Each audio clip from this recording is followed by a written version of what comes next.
Good morning, everybody. It's January. Okay, so today I'm doing my live video on my phone so I can see comments and things. Normally I've been doing them on my laptop, but I wanted to be able to answer questions and see comments and see who shows up, which I'm not sure how to do in my laptop. But that is where my words are. So I'm gonna go like that. And then I can still see you and comments and things. And I can still see my words.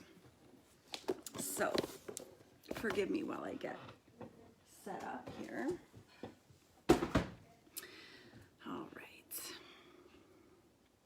So again, I want to thank everybody for taking their time to tune in with me today. I know that time is really one of our most valuable resources. Everyone says money, money, money, but without time, you have no use for money. So thank you for sharing so freely with me your time today.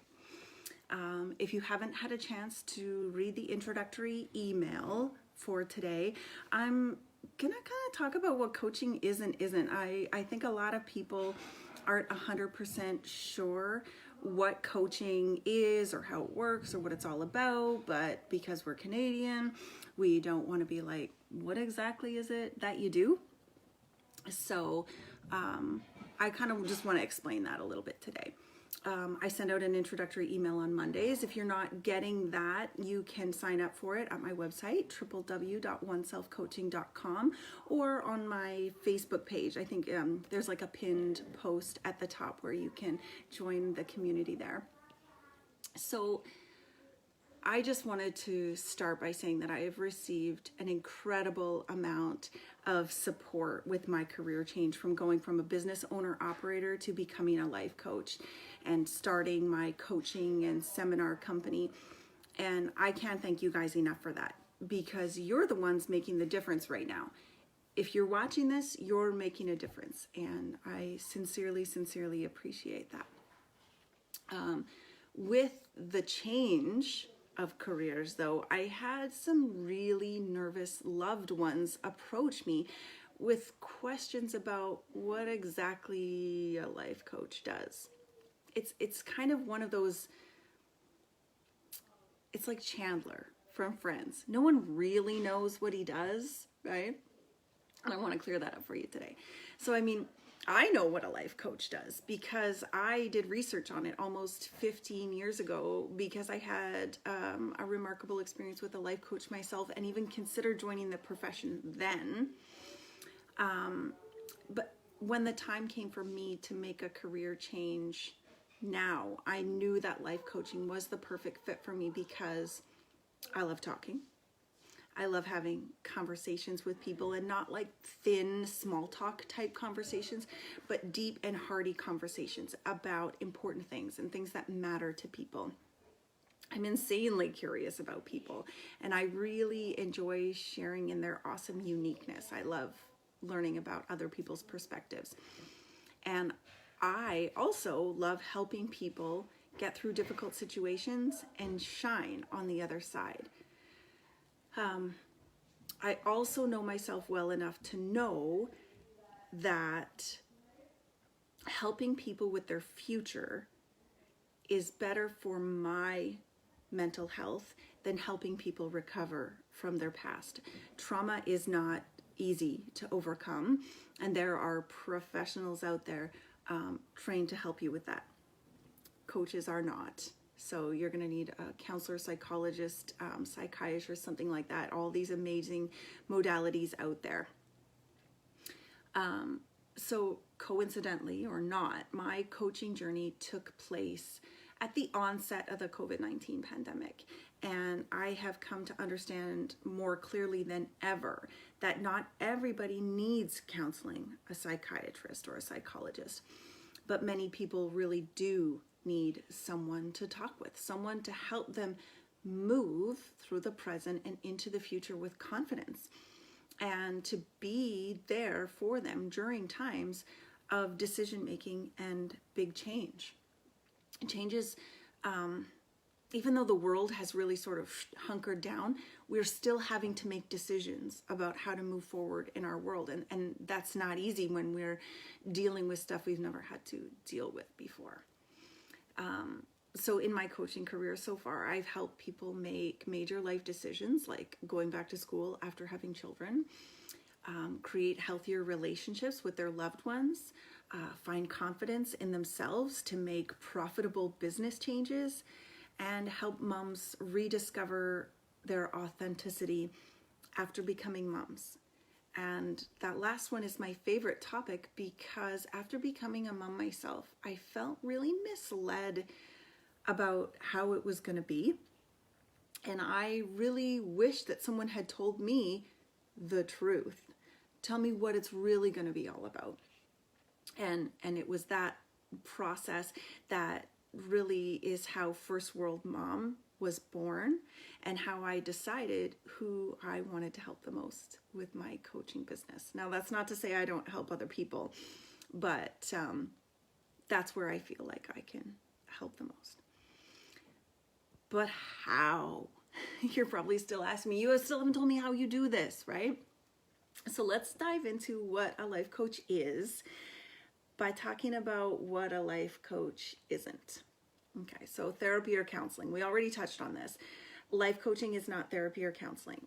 Therapy delves into the past to help you deal with what's happening now. Oftentimes, but not always, it can deal with trauma, and people are struggling in their day-to-day because of things that have happened in their past. Coaching, on the other hand, is future focused. So we start today. Now, without dismissing that our past experience has shaped us into who we are today, coaching clients are fully functioning people that are looking for strategies to help them achieve a certain outcome or goal in the future. So then the next question is, well, is coaching like mentoring or consulting? Mentors and consultants have been somewhere, taken a path to get where they are today, that you want to be in that exact same spot. So they're going to help you follow their same path to get there. They are highly skilled experts, and they're going to lead their mentee towards success by sharing what they have learned on a similar journey. Consultants are someone that you bring in and say, okay, assess what's happening for me here, and then give me your input and how to change. Coaches don't do that. Coaches respect that you are the expert in your own life and that you'll be taking charge and leading yourself through your challenges and goals. The coach is there to facilitate the blocks. What's going on that's preventing you from reaching that goal that maybe you've been trying to get to yourself and are finding some sticking points? Coaches ask really insightful questions. They get to know you. They help you get to know you so that you can continue moving forward, achieving in a way that you would like to. And people say, oh, well, I used to play sports, or I do play sports, so I know what coaching's all about. Well, sports coaching is a little bit different. Sports coaches, which is hard to say that 10 times fast, sports coaches, tend to focus on the win, right? That's what they're there for. Games and sports are about winning, which ultimately means someone's going to lose. Sports coaches work from a playbook, and they're singly focused on making each and every player the best at their specific set of skills that will ultimately lead the whole team to victory. Now, personal and life coaches like me really truly believe that everyone can win if that's what you choose. I help bring awareness to things that might be impeding your personal progress, or help you find ways to discover more about yourself so that you can overcome those things. I get this question a lot. Okay, so if you don't coach like a sports coach and you're not a mentor or a counselor or a consultant, then couldn't I just talk to my friends and family? I mean, they love me. They've been there for me my whole life. They know all there is to know about me. Wouldn't they be a good person to talk to? Absolutely. Definitely reach out to the people who love you.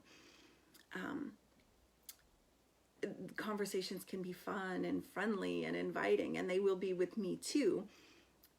The difference is I'm not going to give you my opinions. I'm not going to give you advice. I'm not going to lead you to a decision.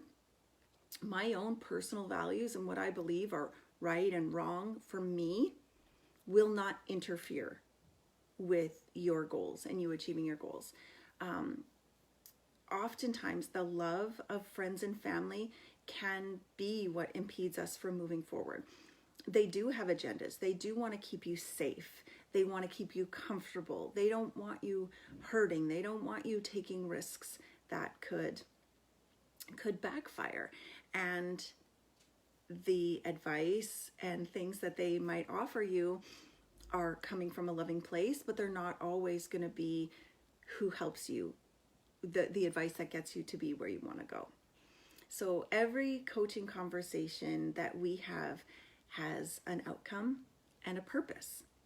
I'm not going to be advising or consulting you, and my motives will have no bearing on you. I don't have to agree with what or why you're working on the things that you choose to help you achieve them. My only agenda is to help you get to where you want to be. Most people come into a coaching relationship with a goal. Sometimes people are thinking, oh, it's not important enough, or on the other extreme, it's incredibly important. But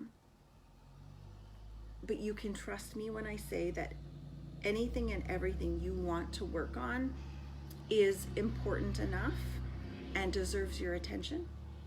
If you're having trouble getting there on your own, it's completely okay to ask for help. It's okay to go outside of your friends and family to ask for help, right? So I think it's safe to assume, but I'm going to say it anyway, that not every goal is achieved in a single session. So when I meet with my clients, we meet on a regular basis with a frequency of about once a week, depending on obviously what works best for your schedule. And the sessions are like a standing date that we'll have where we can either pick up where we left off from the week before or take a detour, depending on what you're needing that day. But we do commit to each other to show up just as we are and commit to doing the work that's needed to move forward. I offer my coaching in 3-month packages so that you'll have time to move at your own pace. There's no rush. And it also allows time for the fruits of your labor to come to fruition, right? We're going to plant some seeds. You're going to make changes. You're going to, go down this path. And if we just meet one time, I have no idea what's happening for you out there. You may not want to come back to me either because it worked or because it didn't work. And that's not long-term success for anybody. So I like to work in minimum 3-month increments with people so that we can see progress as it's happening. Now, how do we meet? With the pandemic and the restrictions that have come along with it, I typically meet people via video call, like Zoom or FaceTime or Messenger or whatever it is. But not everyone is comfortable being looked at while they're speaking, right? Totally fair.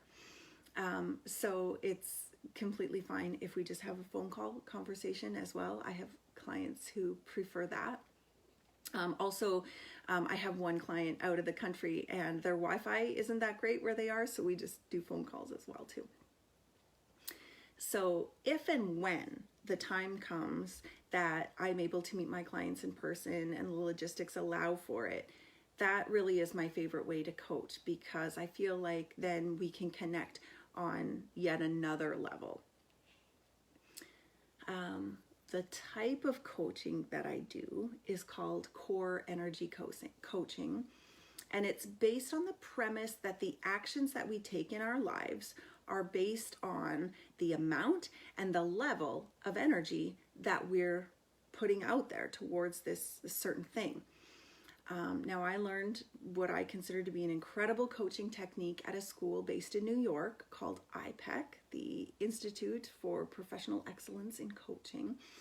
And the founder, Bruce D. Schneider, created the basis of this kind of coaching with a single focus of raising the consciousness of the world one person at a time. Now, that can sound really ominous. Right? Especially it has kind of a spiritual lilt to it. And if you're not a spiritual person, don't be put off, because all that means is that in core energy coaching, I'm going to coach the who in the situation instead of the what in the situation, because the person, the who, is the one who's going to make the changes that last, and it's going to help them in the future as well as through whatever current situation they're going through. So, for example, let's say a mom has a few children, but she only has one boy child. She didn't have boy siblings growing up, so she's kind of having a tricky time raising her boy child. Now, we can talk all day and night about the situations that arise between them, and that's great. It feels really good to be able to unload some of those things. But if we can talk about why it's hard for her to parent this boy child, we'll focus on how she handles things because of who she is. And then she'll decide how, when, and why she's going to make changes that will work best for her and her son, because she's the expert in her family, not me. This is going to allow her to move more easily through this current situation she's having with him, but also through future situations unaided, because she understands herself more deeply and how and where to put her energy to best support the relationship with her son. The other thing I really love about the school that I chose is that there are hundreds of hours of training, practice coaching, and being coached involved in it. And I, over my lifetime, have worked with numerous counselors, psychologists, and psychiatrists, and each of them was able to help me in their own way. But my growth through coaching has been so significant that I continue to get coached on a regular basis. And I love being coached because when I'm really available and willing to look inside myself and not just to see what's there, but accept what's there in that moment, I can make calm choices about exactly where I want to go and what I want to do, which ultimately led us all here, right? So I'm going to wrap up. I really want to thank you again for taking the time to be with me today. Every view, every like, every share makes a significant difference to me and my business, and not a single one of them goes unnoticed. So thank you for that. Continue clicking on the share and the like and watching. And until next time, let's be honest and kind.